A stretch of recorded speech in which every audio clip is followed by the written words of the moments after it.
Hola. Hello. We're doing another talking one today, and we're going to tell you our top 5 games. Okay, honourable mentions here are Flower, unfinished one. Oh, and The Cave. But I've not actually finished The Cave yet, so I didn't feel like I could put that in my list. Oh, and Super Mario Sunshine. Pokemon Blue. My honourable mentions are Horrible. Super Mario 64, Super Smash Bros. Brawl, Akami. Okami, Metal Gear Solid 3, Ni no Kuni. Dark Souls, Ni no Kuni, Spelunky is one of my late and great favourites. Wind Waker, Ocarina of Time. Happy? Kinda. Yeah. Okay. 5. Amy's number Top 5. 5. Cooking Mama! You can just pick it up at any point and you can just get straight back into it, and it's just like and it's just really competitive, like with yourself, so you don't have to be annoyed with anyone else. And it's just like the thrill of getting a gold medal on something you've had a silver on for absolutely ages. That's why I like Cooking Mama. It's just like something you can just pick up whenever, and you know it won't stress you out because it'll just be fun. My number 5 is Pokemon Yellow. The game was a massive phenomenon when I was like 11 when it came out. Everybody played Red and Blue. I picked up Yellow and I adored it. I must have put hundreds of hours into that game. Having Pikachu follow you around, that was amazing. It annoyed me. I loved it. I thought it was great. Really annoyed me. I really liked it. I always had Pikachu in my party. Always. Okay, so number 4. Number 4 for me is Costume Quest, because it's the cutest game ever, without a doubt. But the costumes you get are just amazing. Like, have you ever seen anyone dressed up as French fries on Halloween? No, but I want to. I want to dress using up a as French salt fries. attack. It's such a great game, and there's so many things to collect in it as well, and so many cool places to go. And I love the fight, the way it is. What is it? Turn-based fighting. That I find really unstressful because I can't really do It's simple, crazy isn't it? first-person shooter kind of things. There is a bit of depth. I with like the to have turns, like Pokemon style fighting. Yeah. I do like that one, like learning what individual costumes give what ability and what ones work well together. The first one in this countdown from Double Fine, but not the only one. Number 4 from Dan is Metal Gear Solid 2. That game is confusing as Sudoku. The action is incredible, really fast paced. I don't know what's going on. These bosses are all insane. Look at the size of that Metal Gear. And then Raiden, a bit controversial, but the game's really cool. And the bit at the end where you get to use the katana, that's epic. That's really cool. I love Raiden. And I like Snake's like side story. Great game. It's still confusing. So to this day. confusing because I haven't played it. Number 3. Which one's German? Which one's English? I don't know. One of them's going to get me killed. For me, it is Thomas Was Alone, which should come as no surprise. I've spoken about it in many videos before, and it's just such a great platformer. And it's weird because it doesn't really have much of a story, but then it has the best story of any games I've really played, because nothing really happens in it, and you're trying to get out of wherever this place is. But when you do think you've managed to get him out, you don't know where you are anyway. So it's kind of like a non-story, but a beautiful, wonderful, simple story that I love. I'm doing a terrible job of explaining it, but it's a brilliant game. I adore it, and I can't wait for Volume to come out, even though I know it's going to be completely different, and I'm probably not going to be very good at it because it's all strategy-based, and like you've got to hide quite a bit, like there won't be scenes where I won't be very good at it, but I'm so excited for it to come out and see what it's like. Okay, my number 3 is Super Smash Bros. Melee. Hands down, my favourite multiplayer game of all time. Spent many hours duking it out with my buds.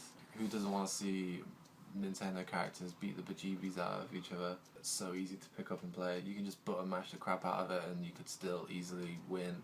That's how I win. Pick up the items and just use those. I use the items quite a lot. But it's a fantastic game. It's really great. Is Zelda in it? Yeah, Zelda's in it. So you can play as Link and beat the crap out of Zelda. I know. Deserved. Sweet justice, right? It is my game! It is my damn series! You're just a silly damsel. I hate you. So, we are at number 2. Number 2 in our countdown of It's Journey from that game company, and it is the most beautiful game I've ever played. I've given Flower an honourable mention, but I've not actually finished it yet. But that was the game that made me fall in love with like modern gaming again, especially indie games. Then I played Journey, and I sat through it the whole way through, just in one playthrough, which is very rare for me, that I'll actually find a game and just stick with it and play it right through to the end, like in one go. And it just blew me away. There's no communication apart from the boop, boop, and that's all you need, because you can get through the end of the game just like that. Whereas with other like online games, like, were you there when I was playing GTA Online, like, any time? No, I don't think I was.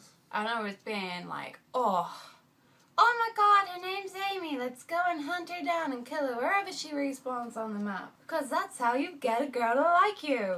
It's not, it's really annoying, and some people actually just want to go online and play the game rather than just trying to have a hate mission on any female. Okay. That's what Journey does. Journey keeps it in the middle because you don't know who you're playing with, so you can't be a bitch, which is great. What gaming needs if you're doing it online. Sorry, I got so angry. My second in the list is a game called Shadow of the Colossus, made famous by its wonderful wonderness. Wonderful wonder. Wonderful wonder. So basically the aim of the game is to revive a said loved one who you take to this forbidden land. But the only way you can do it is by slaying 16 Beasts. giant beasts that take all different shapes and sizes and forms and factors. It's quite wonderful. Yeah. Praised as one of like the most debated games of whether a game can be art or not. You need to play this game to see what it's all about. A lot of people just go, oh, I don't want to ride around on a stupid horse and killing big things. And I'm just like, it's not a stupid horse. If you take the whole journey in itself, it's like you're just this one person and all you're trying to do is just save this unknown, trying to bring back to life, and that's all you've got, that's all you're going on.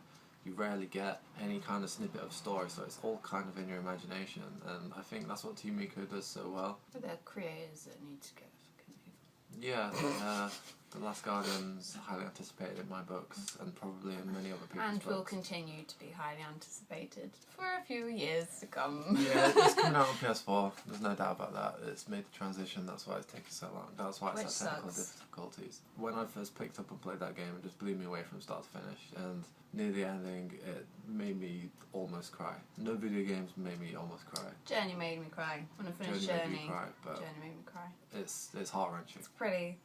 Okay, number one! On a lighter note. Ah! Drum roll time. Number one. It's stacking! Woo! Party poppers! Party hats! Stacking is my favourite game ever. I finished it, so there's not really a lot to go back to, because it's just like puzzles, and as soon as you've got like 5 different solutions for them, you're done. There's not a lot to go back to, but I love it. And we've actually just bought it on the PC as well, so I can replay it. I'm very excited to just go through it again. It's about a little kid whose other siblings get sold into, well, slavery, and he's just trying to free them for his mother, so his mother can stay at home. And he's so tiny, and you play as this little Russian nesting doll called Charlie, and you can jump into all the other dolls as long as they're like one above your size. It's just so perfect. Like, I've never played a game with a mechanic like that where you can just inhabit other bodies. So excited. It's because I started thinking about the Amnesia Fortnite. Oh yeah. And there's that one where you can like launch your head and put it onto other people's bodies, which reminded me of stacking. Yeah, Double Fine. Stacking, amazing. The most perfect game I've ever played. Like, I have no faults with it at all. My number one game of all time is Super Mario World. Basically the ultimate platformer, released on the Super Nintendo back in 93, possibly 92. I don't remember what year I got it in. That means it's either older than me or the same age as me. Yeah. Do you feel creepy? No, not in the slightest. So I remember getting this game, it must have been Christmas one year, and just could not put it down. Fantastic. I was only maybe 4 or 5 when it came out, and I remember being absolutely petrified of the last level, the World 8, with the Bowser and the music and the lightning bolts. Really frightening stuff. I appreciated it a lot more as I've gotten older. If I want to play a really, really good Mario game, I'll go play Super Mario World from the beginning till the end. The Yoshis in the game are fantastic, the enemies are brilliant, all of the bosses are named after composers as well, and that's funny. I like that. If you haven't played it, go play it. If you like any of those games that we mentioned, go ahead and comment. Or if you haven't tried them, we wholeheartedly recommend them. Ciao. So, see you around!